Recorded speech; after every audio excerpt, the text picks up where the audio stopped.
Way After Dark. Welcome to the Way After Dark podcast. All right, we're talking about It 2017. Andy Muschietti. We got host of the Nick Taylor Horror Show and horror indie producer Nick Taylor. We have producer, executive, author Jeremy Ellis. We have media historian Katie Palumbo. I'm Sean Canino. We're excited to be with you and talk about this together. Katie, this is one of your favorites. Do you want to kick us off? Yeah, so you covered all the vital stats. It 2017. Highest grossing R-rated movie as of right now. And this is one that I will always remember because I absolutely love this movie. I absolutely love this villain. I didn't see it until about 5 months after it came out because I am afraid of clowns. Ironically, not Pennywise. Because the thing that bothers me about clowns is that to me they're so obviously scary and other people feel safe letting them around their kids. And that concept freaks me out. Everybody who looks at Pennywise goes, that's a nightmare. That's not going near my child. And I appreciate that. So I absolutely love this movie, but I'm afraid of other clowns. That's a good intro. That Remind me to show you my 5th grade birthday party where the puppet guy showed up. It was very creepy. I don't know. Nick, what about you? My wife similarly is afraid of clowns, so I've not seen it that many times because it's really long. It's hard to watch at home because Holly has chlorophobia is what it's called. So yes, yeah, because of the original It. The original It terrified her as a child. So to this day, clowns are a real issue. I personally got a little bit of an issue with antique dolls and certain stern-faced mannequins I find really unsettling. It's an uncanny valley kind of feeling. But My dad has that. Was that right? When we went to Disneyland, he doesn't like Pirates of the Caribbean because of that. Yeah, it's a thing. It's a survival mechanism that a lot of animals have, including humans, to be able to distinguish camouflage. So it's the uncanny valley. If we see something that's human looking but not quite human, we pick up on it in a very visceral way. And it causes this really repulsive instinct. And I think that that's what uncanny valley is. It's so close to being human, but it's just off enough where we're like, ugh, can't do that. Can't look at it. Interesting. So Sean and Jeremy, clowns, yay, nay.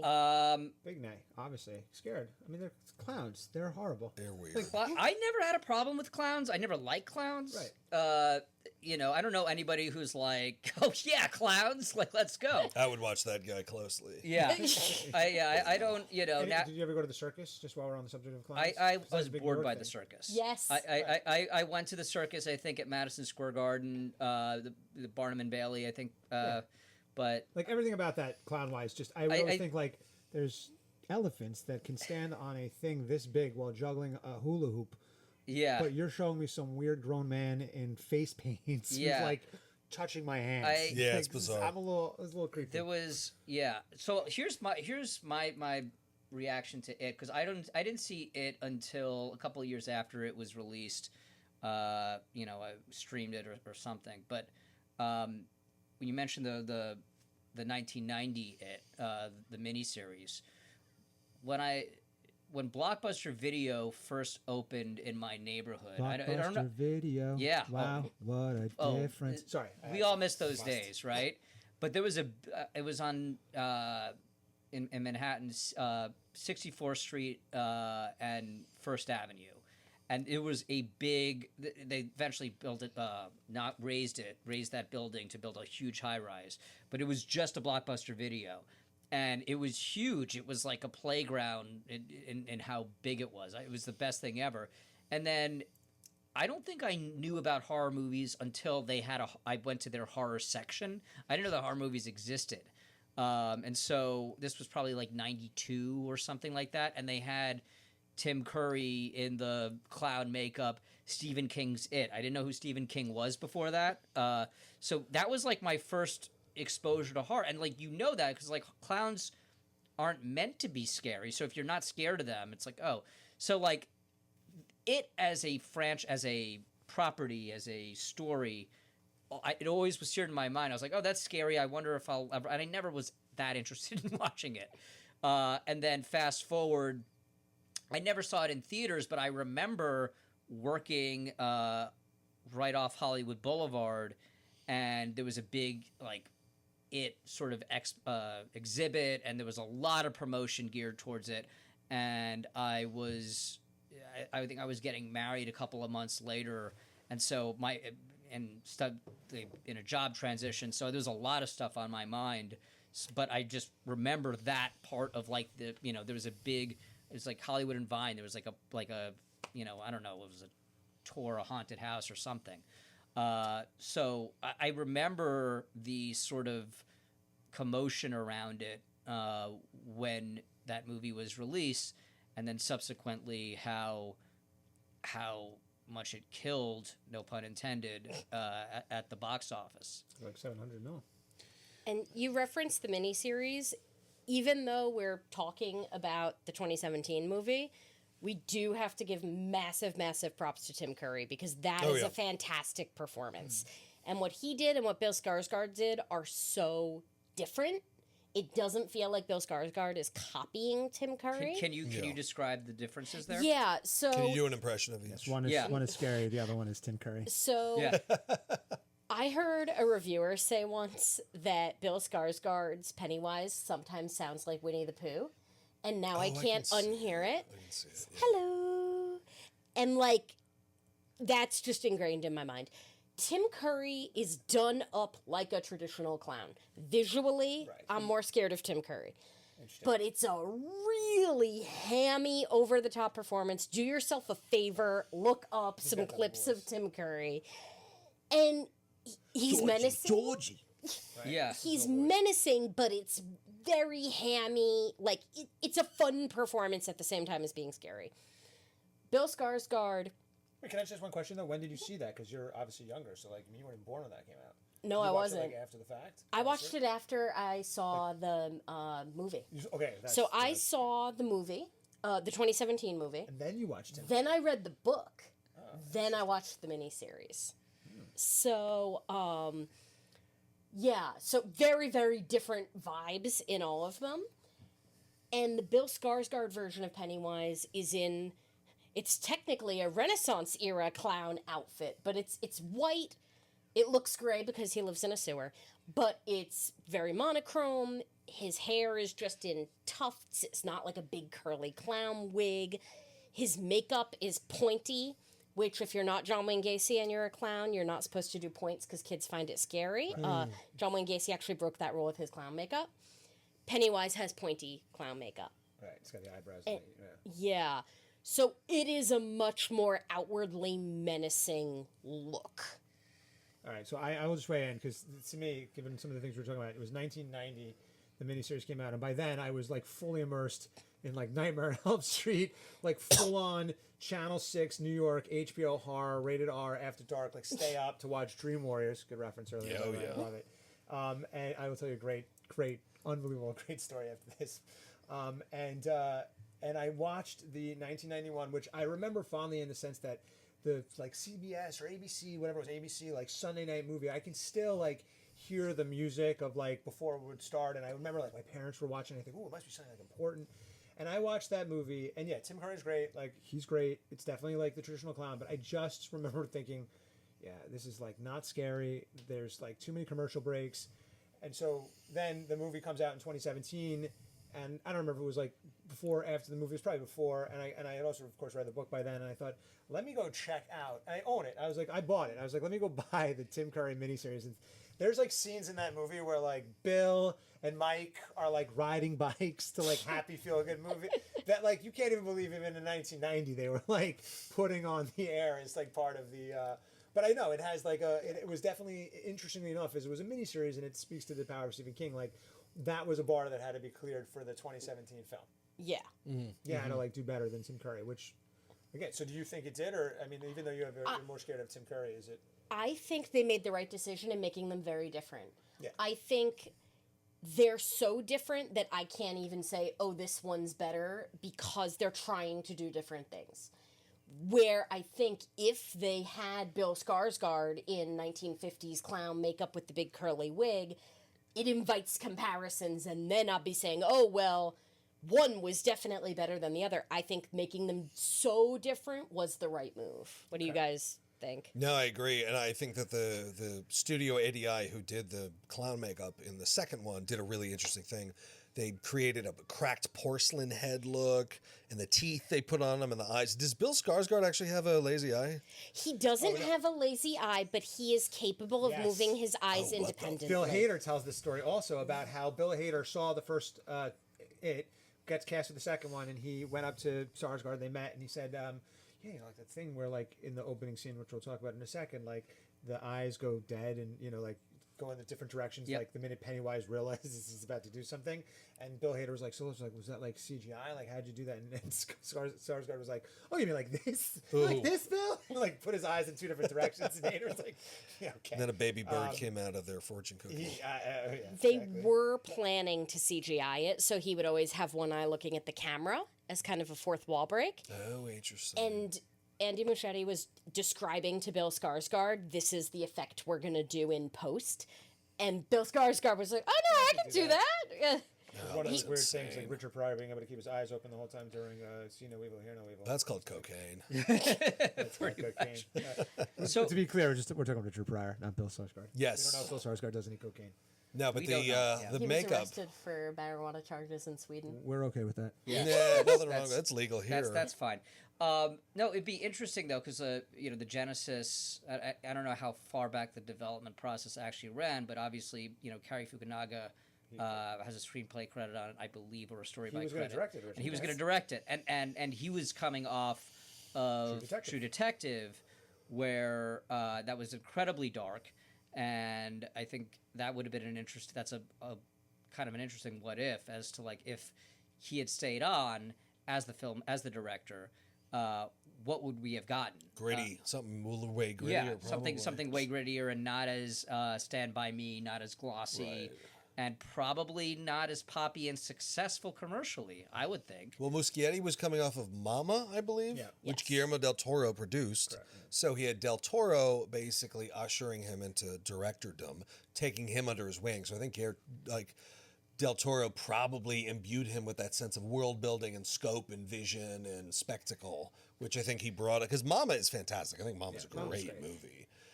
But he made a huge jump from Mama to it, and I think Guillermo del Toro probably has a lot to do with that. Yeah, and I think the creature design too, because Pennywise is the famous form, but it can shapeshift. And there's a scene where Stan Uris sees a figure come out of a painting that's distorted, and it resembles Mama. Right. Very. That's true. I never thought about that. It is very true. All right. Well, before we get into like Pennywise, and we talked about the year, but like I think with it, right, both book in terms of movie and interestingly different in the miniseries, but I think for the movie, like opening scene. I mean, opening scene. Where does it like top 3 opening scenes ever? Like in terms of scary, maybe is it? It's pretty good. I mean, It's pretty amazing. terrifying. Grabs you. It could stand alone as a short film. Yeah. Yes, it could. Yeah, it's a good way to put it. That's that. Yeah. It, By the way, the opening chapter actually ends with it's kind of interesting. It's like a short story because it's Stephen King writes this line like, you know, and then the sailboat like continued on and sailed down and through the twists and turns and out into the ocean and that's where it leaves this story and it ends. It's like a very like coda. trying to be the like story. Gatsby or something. Yeah, like that, it's very it's like a very like Yeah.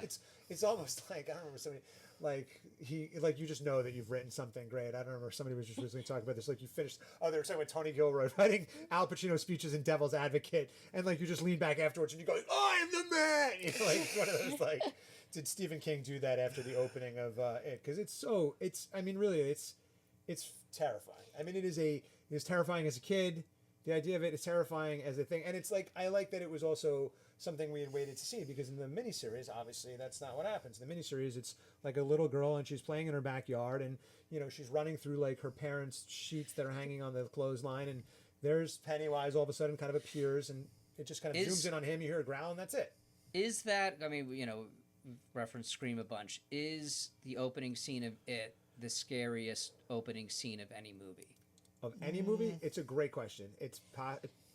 There's Scream's scary. Scream does an interesting thing that I think is different because Scream, which we'll talk about, kind of lulls you into a false sense of like, oh, this is kind of fun. It's kind of creepy. You know, it's kind of scary, and then it gets really dark and sinister when like the parents are walking in. But like it is to me like Nightmare on Elm Street in the sense that like, and I think this is one of the things he accomplished. Like it has that dreamlike quality that a lot of, to me, the best scary movies do. Like just something happens from the minute. I think it's like when Bill waves to Georgie and he says like be careful, and Georgie runs out and it's raining, and even the idea that like in the movie he runs into the, what do you call those things, the barricade. the barricade thing, kind of like knocks. It's almost like you've just crossed the line, right? We were talking about the Twilight Zone before. Like you've just, like if Rod Serling had stepped out at that moment and said like, little Georgie Denbrough doesn't realize that he's entered a world of absolute pain and death. That's what I felt like, and I felt like the movie just carries that through, where it's just this nightmare, like dreamlike quality that's almost a nightmare. And his You're name, killing a child.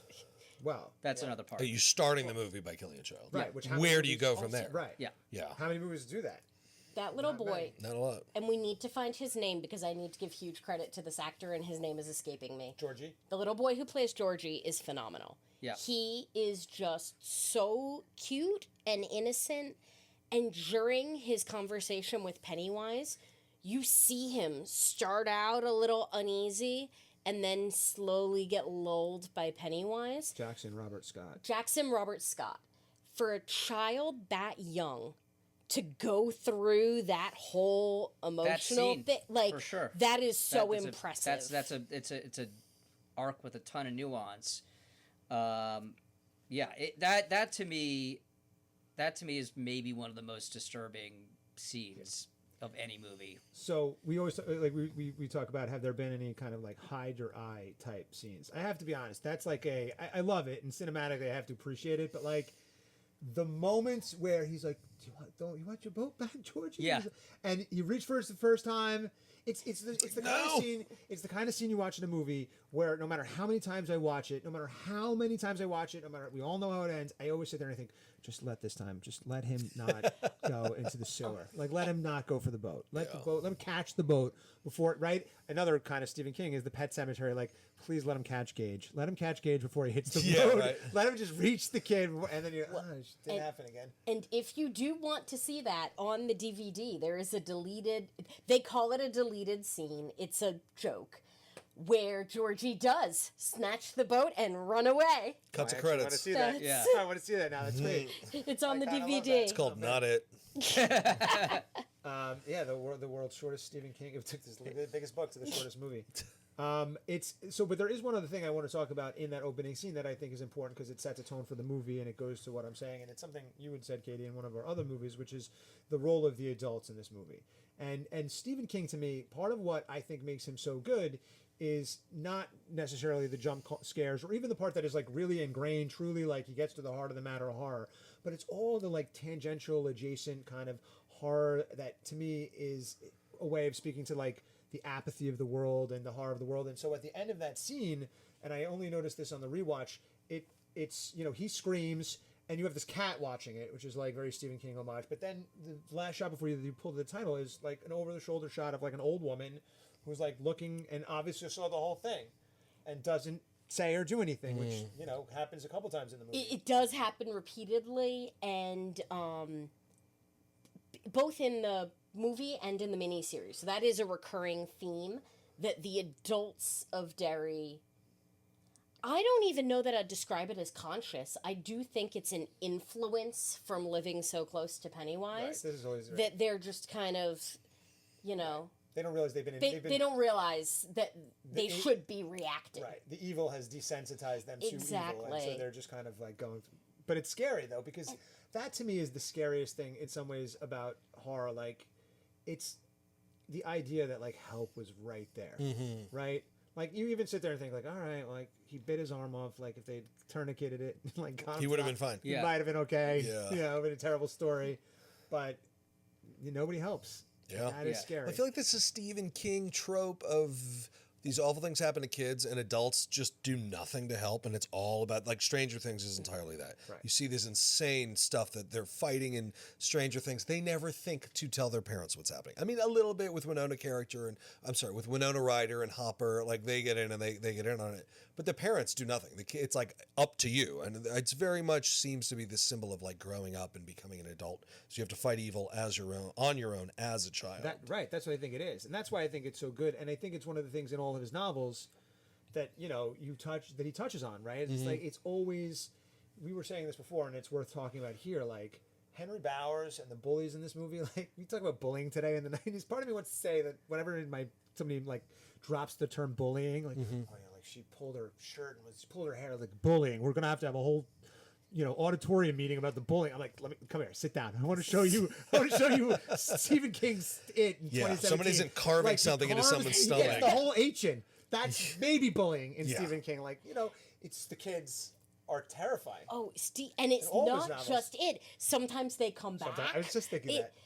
And that's the thing, is everyone is so evil. In Halloween, the kid gets pushed and they tell him, you're scared of the boogeyman. Right. That's bullying. That's bullying. And it's not okay, Maybe. but that's bullying. Like, maybe.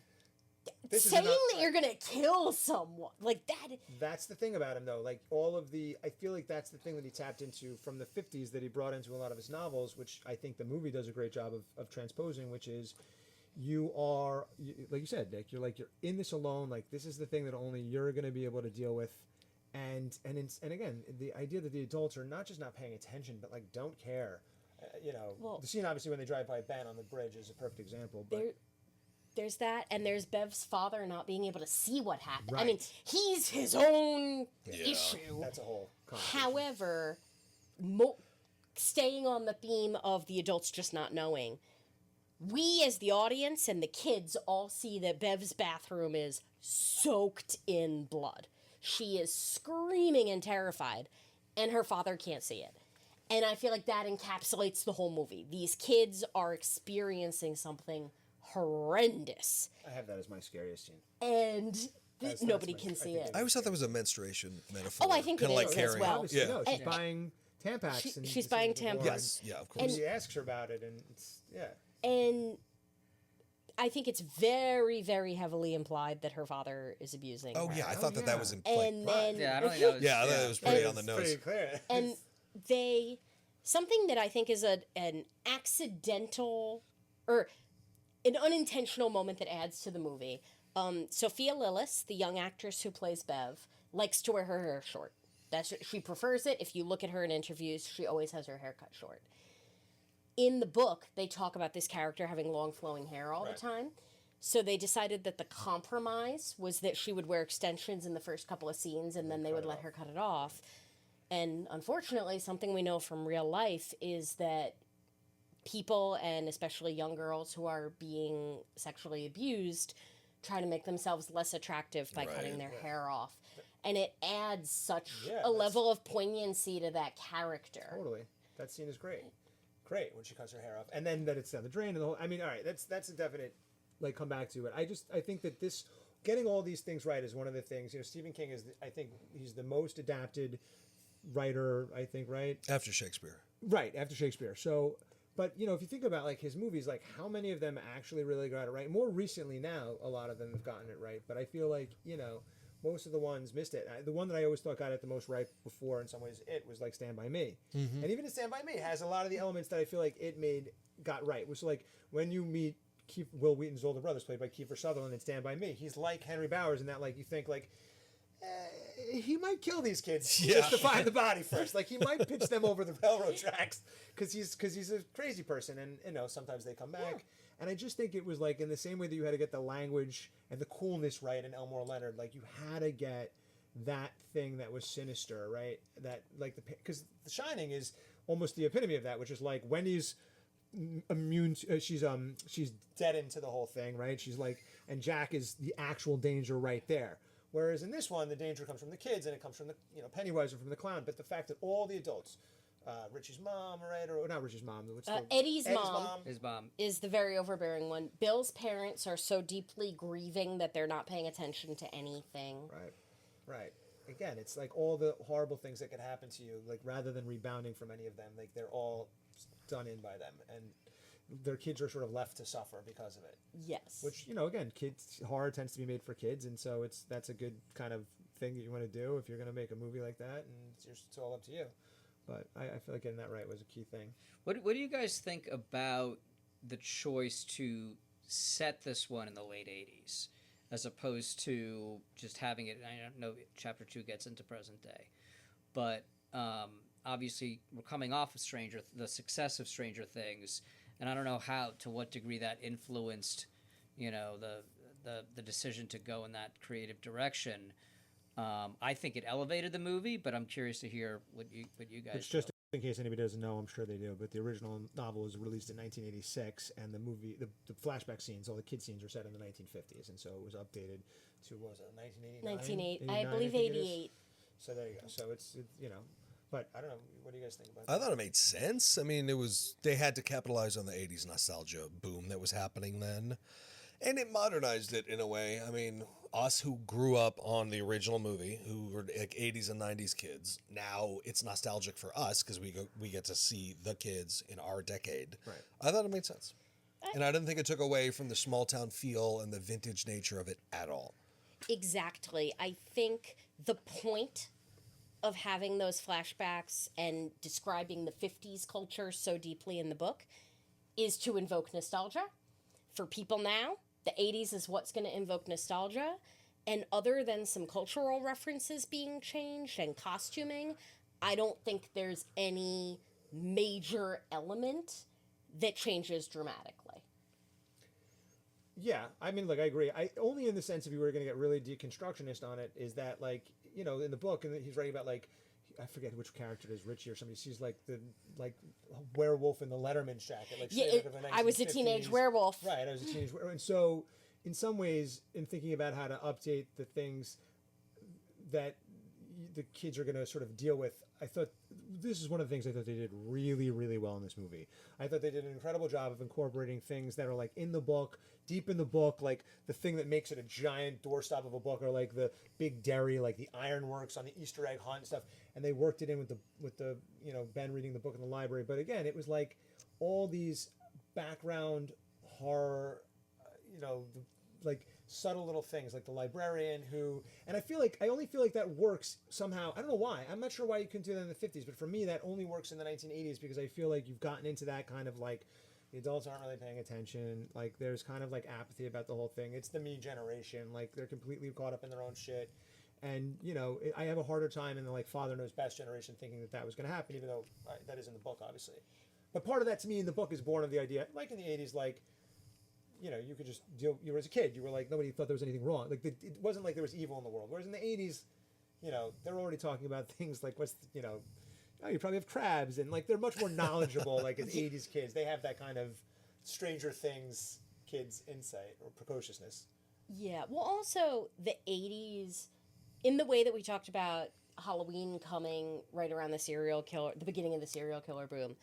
In the 80s, you have quite a few really high-profile abductions. Clowns was a big thing. Clowns was a big thing, but you have Johnny Gosh, the paper boy, who just disappeared. He was taken from his route. He has actually never been found. And there were quite a few cases that were similar in nature. We had a child on their own because why wouldn't you let your child be on your own before it had been seen as so safe? So in the mid-'80s, we have the milk carton kids, and we have a lot of really public awareness of children being taken. And I think, in a way, moving those younger parts of it to the 80s kind of plays with that idea a little, that you have parents who are just at a point where they should be starting to think about their kids' safety. And because we're in Derry, they're not. Mm-hmm. Except Eddie's mom, who is so obsessed with Eddie's health and safety, but also lets him go run around in the sewer. She obviously doesn't know they're down in the sewers, but she's not stopping him. Yeah. Well, it's also, we don't, if we set a present day, we all get Amber Alerts every, few days or so. So it's a little bit trickier to suspend disbelief, I think, if you have it present day. Oh, I like the original though. I mean, in the 80s, the original Amber Alert was, you'd be ready to watch like the Cosby Show. Ready to watch some show on NBC, and before it came on, it would show you like a swing set in some dark playground. It'd be like, it's 9 o'clock. Do you know what- Do you know where your kids are? And the I answer remember that. apparently from everybody in Derry was, yeah, we don't give a shit where they are. That was actually We don't care. not in the context of it, but that was a joke on The Simpsons that Homer is watching TV and it says it's 10 o'clock. Do you know where your children are? And he says, I told you last night. No. There you go, exactly. So yeah, I guess it added to it. It was a good. It's good. It's always hard when you have to start updating things. So credit to all of them who figured that one out. Yeah. What else do we? I mean, I guess we're sort of talking time capsule and stuff like that. What else? Is there any other? Well, I think it's interesting that for this movie, this comparison, because this was the year of Get Out as well, and Get Out, wound up winning the Oscar, but it was a more, commercially successful movie, and I think each of those movies have stand on their own merits, and it's really hard to compare the two because I feel like they're different genres. Yeah. But I think this, in terms of popular scary movies, definitely brought things back. Into you could say it's the apex of a sort of more, the Blumhousey, sort of micro budget and then smaller budget genre. There weren't these sort of big movies being made at the same scale until this one, and then it's a huge success, and then and then that sort of changes the game for R-rated movies, for scary movies, for adaptations, and yeah. Sorry, go ahead. No, I think it also just was the right property at the right moment. Yeah. Something like Get Out, because it's an original idea. You have some people who know Jordan Peele from Key and Peele, but does that mean they're going to go watch a horror movie he directed? You have fans of Stephen King, you have fans of the original miniseries, you have people who, have read the book. There's so many different things that would make somebody say, I'm going to go see it. And it's an excellent movie. I'm not saying it only did well because it's a known property, but I think it got a huge boost from the fact that there was name recognition both for the title and Stephen King. Yeah. And obviously they recognized they had something special with the kids because they were terrific actors. This child cast is amazing. Cast, we talk about other shows like, the veteran actors and the young actors and the ones who were famous before they were famous, the Johnny Depps or whatever. But all of these kids, I imagine, are all going to have. They had great amazing careers. performances, and I think that kind of was the sort of litmus test of how good the movie was going to be, right? Because Pennywise could have been scary and the jump kit, but if you didn't care about the dynamic between those kids and relate to that and emotionally invest in that, then you were done. And if you don't care, you don't scare. Yeah. So I never heard that one. Good. I like Let's that. make a T-shirt. Yeah, there you go. That's good. But yeah, so that was completely it, and they nailed that. But casting, performance, direction, and that's something that does go a little bit, at least, I don't know, unnoticed in the back of our minds. But kudos to those kids. They're made. And now, and And by the way, direction. filming with kids, not to get into the sort of too inside baseball, but all that stuff is a gigantic pain in the ass, and it's really difficult. I mean, they show I didn't really watch too much because I don't want it to take away from my love of the movie, but there's behind the scenes of Bill Skarsgård, basically in his costume, but he's like, "Let's go, you're gonna kick my butt today." He's just doing everything he can to put them at ease, which to me I liked only in the spirit of just if I were his agent, I would have been like, "Listen, you're doing great because you are creepy as fuck. You keep doing that to those kids because as soon as you get into character, you are really scary." I mean, I have to say one of the things, we're talking about seminal kind of characters. Obviously, Michael Myers kind of starts off a lot of the stuff. Very often, it's the big movie people talk about on these podcasts. But Pennywise the clown in terms of villains, right? I mean, Pennywise the clown is Pretty formidable. Pretty formidable, yeah. And Nick, you said with your wife, one of my cousins is still terrified of clowns because of Tim Curry.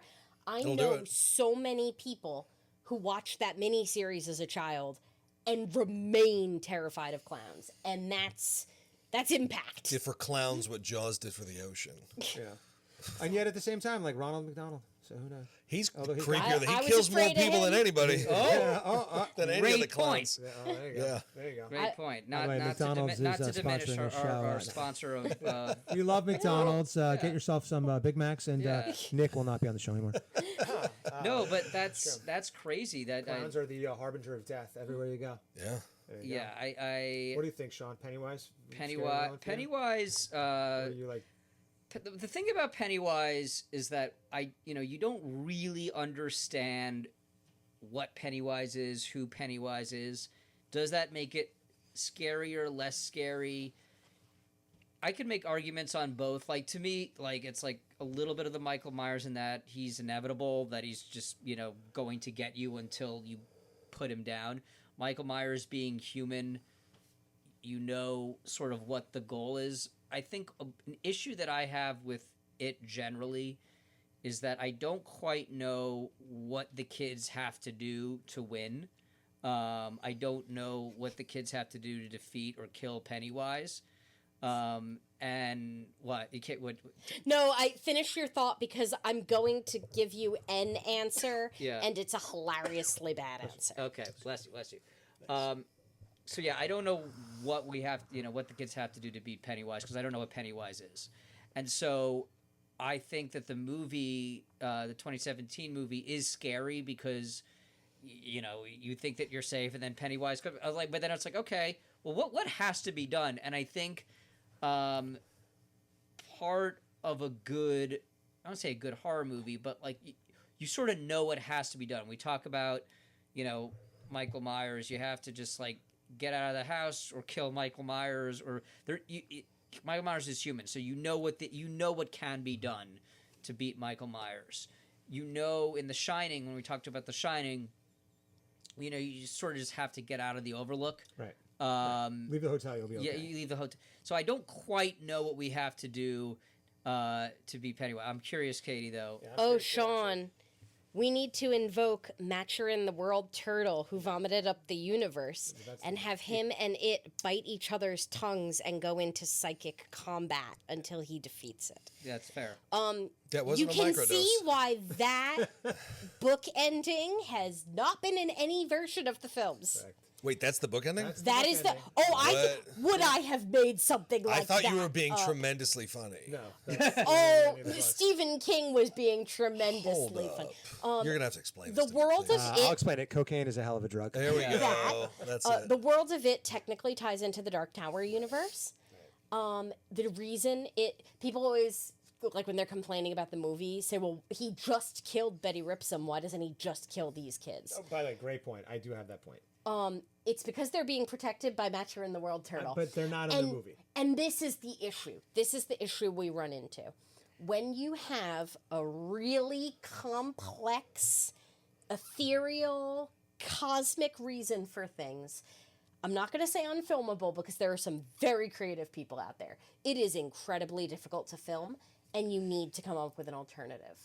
And one thing I will say, for a movie that I absolutely adore, I do think that doing the end of It Chapter 2, they decide they're not afraid of it and tell it it's small so it shrinks and they can defeat it. I can't say it's my favorite ending. Not a fan of that. Didn't like it in Nightmare on Elm Street too. And I do feel like it feels to me, and I could be wrong, like somebody got to that point and then said, the ending of the book is wild and we can't do this. What's an alternative? And kind of scrambled for an alternative. And so, Sean, to your point, if you don't include Matcher the World Turtle, I don't know that anyone has the answer to how do you defeat it. Yeah, that's an issue. See, the thing is, that's a better version of the story in that way, because I think what I always thought Pennywise represented, and Nick, you were talking about this, I think, like before we started the show, but in your own way, but like, it's this kind of just perennial evil, right? Like, it's there to do terrible things to children, because unfortunately, terrible things sometimes happen to children, and like that's the worst tragedy that you could imagine ever.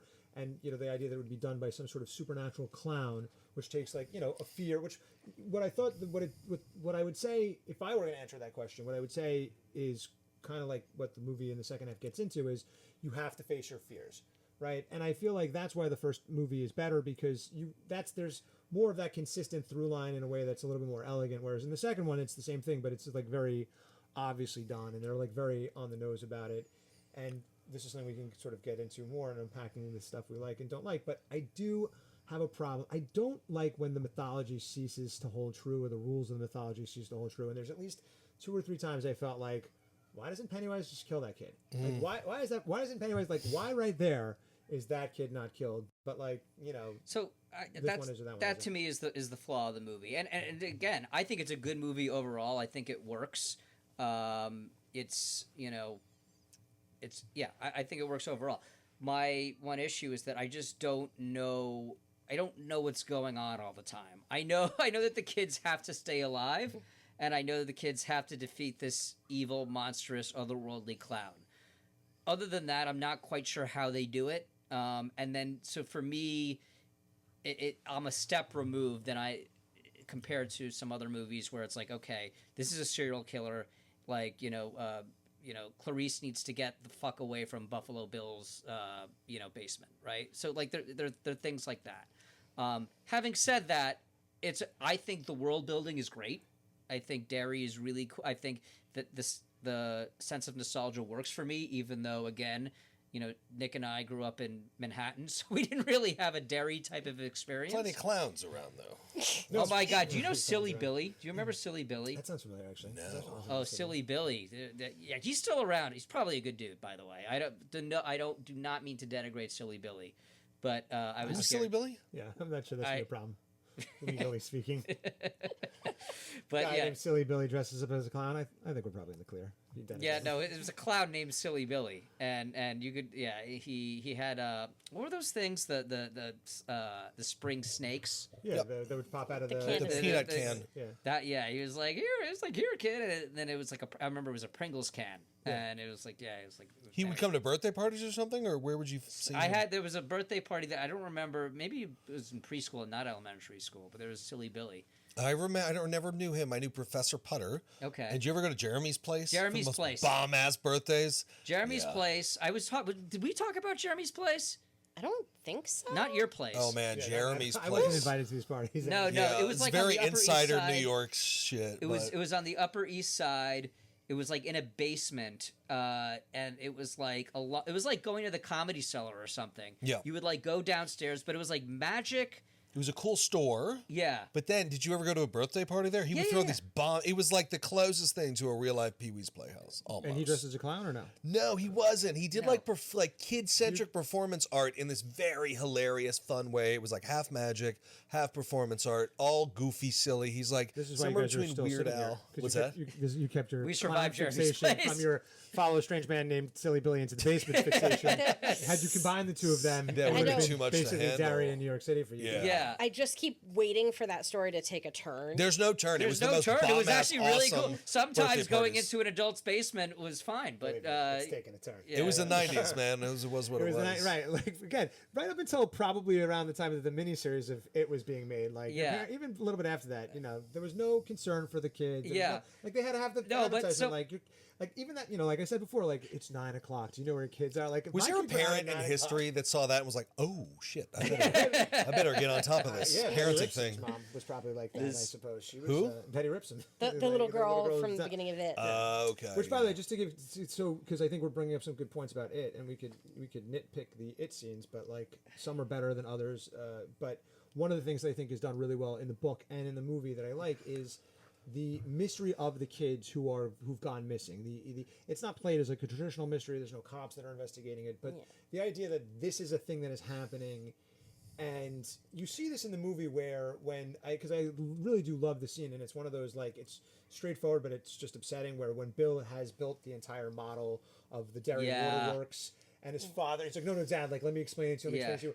And his dad is obviously just distraught over the loss of the kid, of the brother, and he's like he's dead. We're never gonna know. He's gone. He's missing. There's like no explanation. He's like accepted it, and you kind of feel like, because there's this runner, if you will, this story. It's not even a runner. It's like the main part of the thing of these kids are missing, and Bill, I think, is like there's a great moment where when they're in the sewers, what is it? Eddie is like, it's gray water. Like you're gonna get staff and get the hell out of there. And somebody says it's Betty Ripson's secret, and Bill says like, if it were me or if it was us, like one of us, they'd want us to find us. Like we have to go do it. It's incumbent on us to go do this thing. And that to me is, along with the friendship of the friends, And like that's where it actually out Stand By Me's Stand By Me. Like Stand By Me, they're like, let's just go see a dead body. But like this one, they're just kind of like, look, we have to stop this thing because eventually it's going to come for us, right? And we've all already seen it coming for all of us, and all of that is just very organic storytelling, right? Like it's a cool way of layering into the idea of like, why are you friends with the people you're friends with when you're a kid? And suddenly like there's this thing of like, well, I'm a sucker for sort of young friendship. I mean, look, I would say that this is obviously young kids, but like, there's a parallel I think between it, Stand By Me, and like Friday Night Lights, right? And it's this dynamic. It's this sort of warm found family of friends that I think draws you into their world. And where I thought that you were going to go with Bill's thing was not the scene with his father, but like some of the scenes with his friends, where like he's like, blah, blah, blah, like, you know, and they're like, oh, well, you know, we don't want to be like George, like end up like Georgie, and they're, oh fuck, sorry, Bill, like, you know what I mean? Like I think they're so sensitive about their good friends' feelings around this like really heavy subject of losing his brother, that, you know, they're protective of him in a way that kids really at that age aren't protective of each other. They'll just sort of let him have it. So, well, maybe depends on the kids. It depends on. I think a lot of, especially boys, are not that emotionally mature at that age. I would say. And I wonder how much of that too is that these kids are going through something horrific and it's forcing them to grow up. Yeah, I think you're both right. I think it's part because I do think they give it to each other. Like Richie's always joking and making cracks and you know, but he gets serious at the right moments. Right, that's right. Yeah, right. And I think that's a lot of growing up, and that's a lot of being a young kid, specifically, you know, a boy, which is like, you know, with your best friend, you'll give each other so much shit, and then you'll pull back when you know you need to pull back. But you know, between that, it's like constant ribbing. Well, but the other thing also as a parent, I just have to say, like, one of the things, because I saw this in 2017, actually, my daughter, Madeline, my middle daughter, had just been born. So I had, like, my oldest, she was, like, you know, 3, then Madeline, so it was like I was a parent, but, like, none of this stuff had factored in. And when I watch it now, when I look at my kids who are, you know, in 6th and 3rd grade, and them finding their friends, like having their friends is so important. Like when your kid comes home and it's like, oh, I met this girl Katie today, and I really think like we're good friends, and then you're so happy as a parent. And so one of the things I really I like about this movie, unlike Stand By Me, is you have the origin story of how the friends all come together.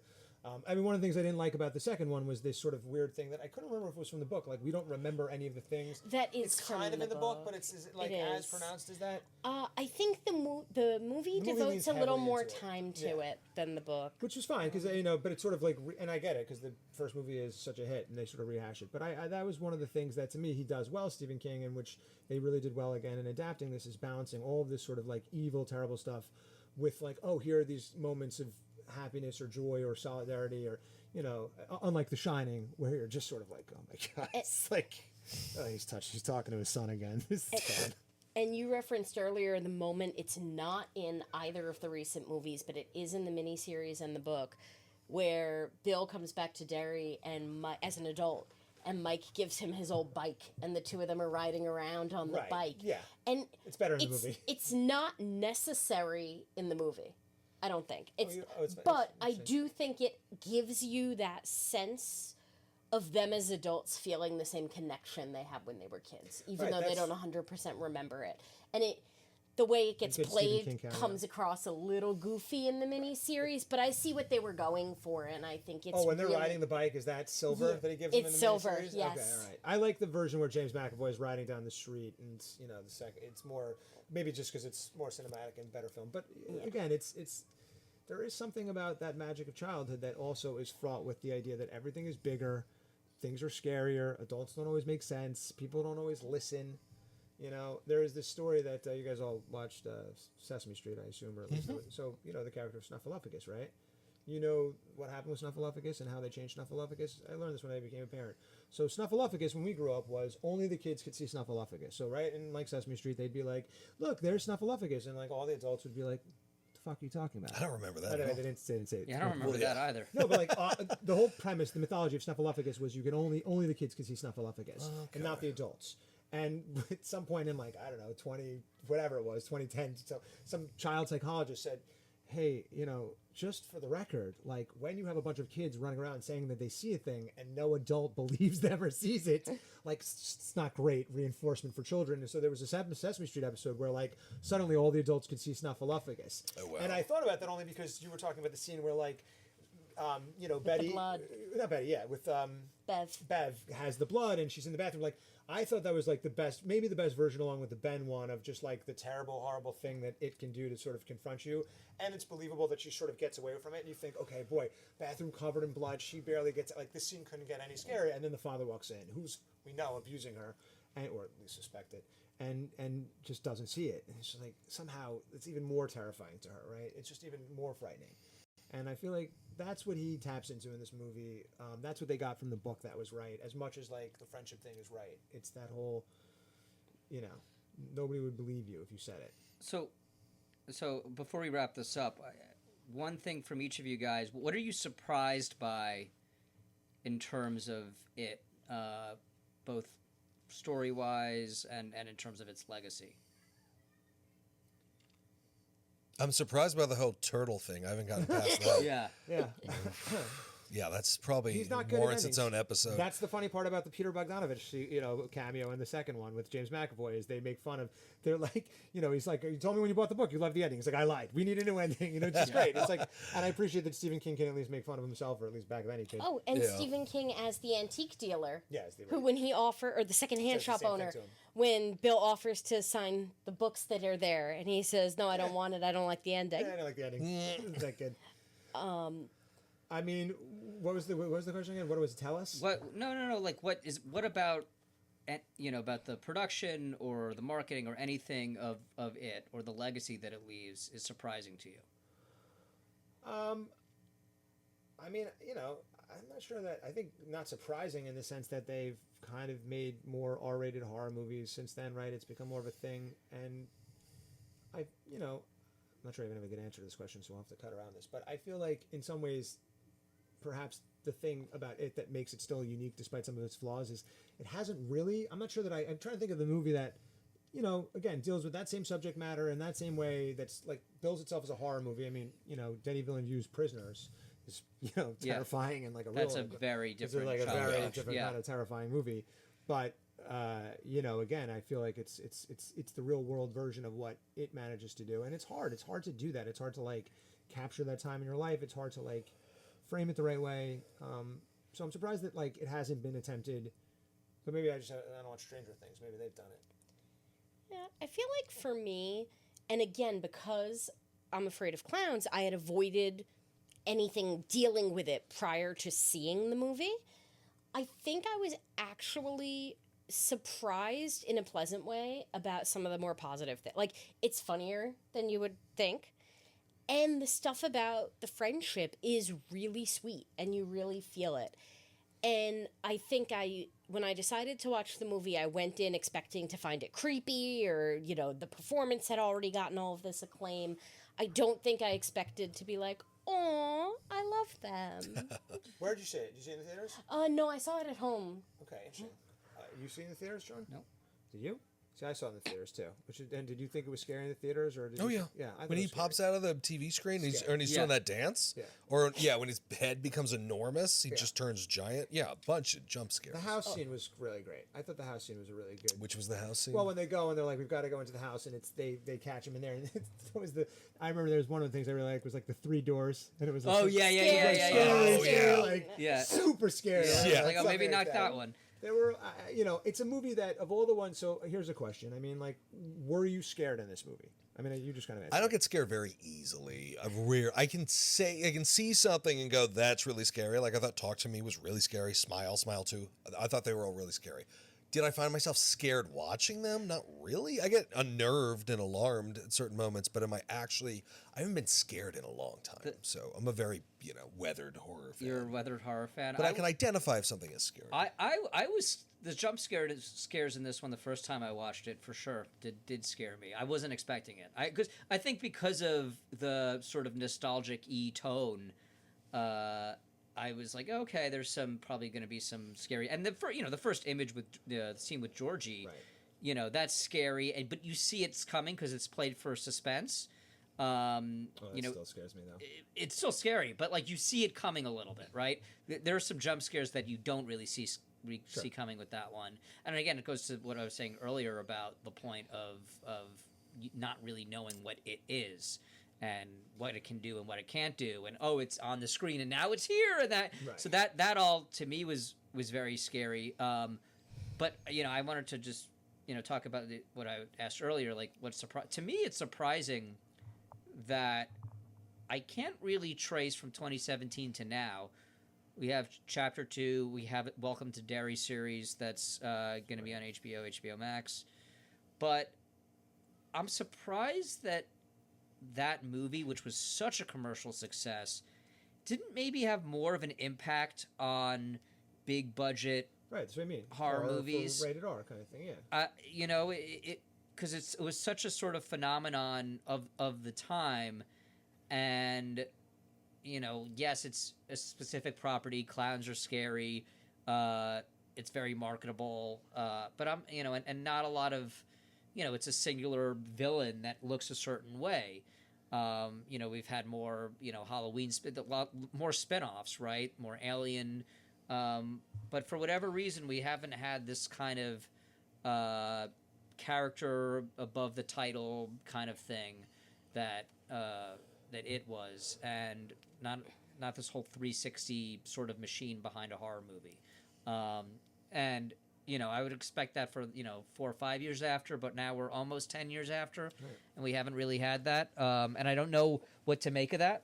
It's just maybe more of an observation. I don't know if it was an influence on this, but they did do an updated version of The Stand in 2020. Yeah, that's right. And it aired as a TV show. It was not a movie.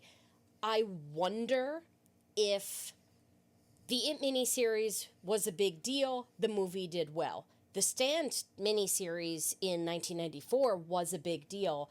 I wonder if the success of it influenced the desire to remake The Stand. Probably. But I don't know. Oh, I think the lasting impact of it is that Stephen King properties suddenly, I think, got moved into another kind of category in terms of their marketability and their viability. True. And so you had these. I mean, like, I'm very excited to see The Long Walk, which was one of his novellas that I have read almost every year, and I've heard it's really scary and like doesn't pull any punches, which is what that novel is.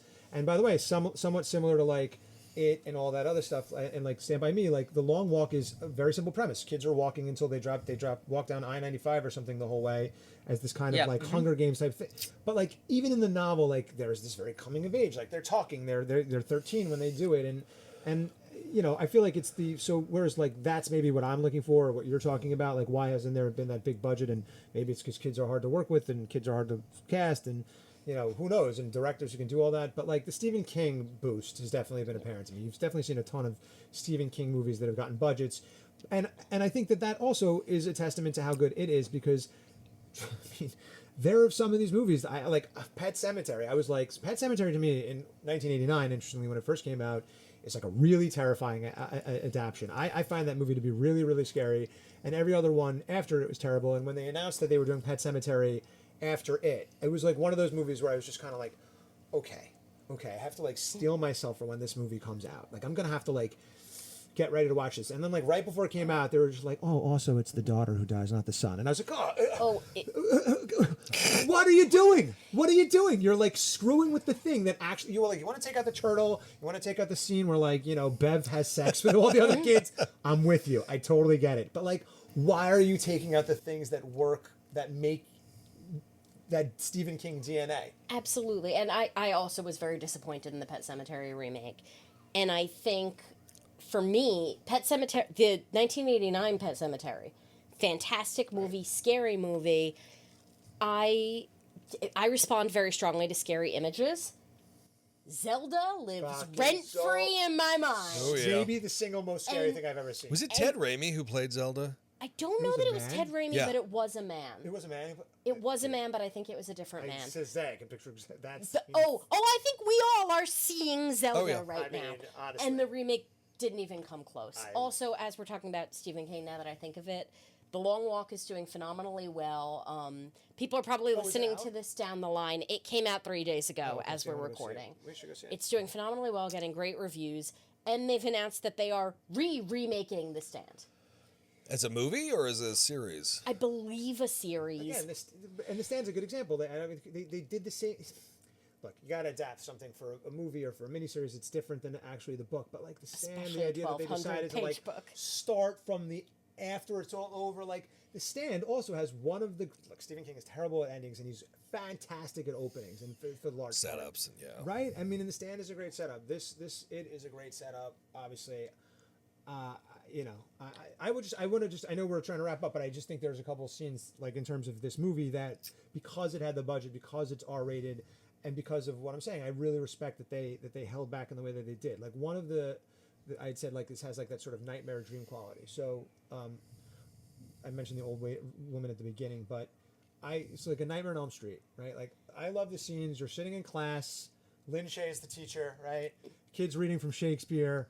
Were it not that I had bad dreams, and suddenly you're in the back of the classroom with Tina or with Nancy, and you're looking around, and like the whole thing takes on this dream quality. And this movie did that. This movie has the scene where like Ben's in the library and he's reading the book about the history of Derry, and like they didn't do I forgot how they did in the miniseries, or they like explained it or whatever. But like he's seeing the pictures, and it's the same picture, and then it's the same, and then it's a kid's head up in the tree, but over his shoulder, there's this moment where the librarian who had like dropped the book and said like, you know, why aren't you outside playing with your friends? And he's like, can I have the book now? And she's like, okay. You know, she seems like this nice woman. She like gets up and she like turns and she's just like looking at him. Oh, her whole and face. you can tell, and they play this again in the second one where when Bev goes back to her old house and she meets with the old woman, like there's that scene where she walks up and she does that like little twitch like right before she disappears, and you're like, oh, like this is not going to go well. You feel like it is everywhere. Right, and I feel like that was one of the things that, in some ways, the jump scares are fun, and I know that they have to be there for the payoff that, like, when Ben is alone in the Stax library, like, the thing coming down the stairs has to eventually start to move fast and all that, or the thing has to come out of the picture. But, like, that's why, like, the Stan Uris scene didn't work as well, because it's sort of like, yeah, he goes into his father's, like, office, the rabbi, he doesn't get as much attention, it's dark, he hears something drop, like, the painting that's creepy comes to life, like, okay. The librarian she seems kind of concerned. Like, she seems like she's the only adult paying attention. Like, why aren't you outside with your friends? Right? Like, even, you know, and then she's creepy. But then she's also the one who kind of keeps him from getting eaten. Like, because he bumps into her. You know, even the first time you meet Bev's father, like, you think, like, oh, is he just, like, not paying attention to her? And then you realize, oh, he's paying too much attention to her. And to play that in a movie, like that, to play that instrument so finely, to walk that, I feel like is just one of those things that is very hard to do. Yeah. Like jump scares are hard to do too, but like, you know, I mean, I don't know, you're Mr. Fangoria, like, am I alone on this one, or like No, there's a nuance to it. I mean, jump scares, they're not cheap. I enjoy them. They're fun. Sure, and you got to set them up and all of that. But there is an eeriness that gets under your skin that is like omnipresent in it. And I thought they did a beautiful job of that. Just this, like we were talking about dread in a previous episode when we were talking about The Shining. The dread is present. And knowing that it's not like when you're in the sewer that you'll encounter that it can just show up anywhere. And it's going to exploit your biggest vulnerability, like Bev and the blood and like that, and your biggest fears. I think that the tension that creates is very palpably terrifying. There you go. Probably won't make it into the podcast, but I just have to say that the Henry Bowers killing his father scene is also great. Like the little things with the red balloon in the mailbox. Yeah. And all that stuff. It's In just the so mailbox. fucking great. The cartoon, or it's not a cartoon, Yeah. the TV show, yeah. Kill Them Yeah, I All. do. Yeah. Again, that's Yeah, very yeah. Freddy Krueger to me. That's like you'd walk into a room and you'd hear something. Yeah. You know, the kids are doing the jump rope and they've got the weird rhyme, and you're like, what is going on here? Like, what is the thing? And All so, right. Anyways, all right. Camera Well, ended it for us. But So, all wanna right. wrap up? No, I think we'll wrap up. Thank you, everybody, for watching and listening, and have you on the next one.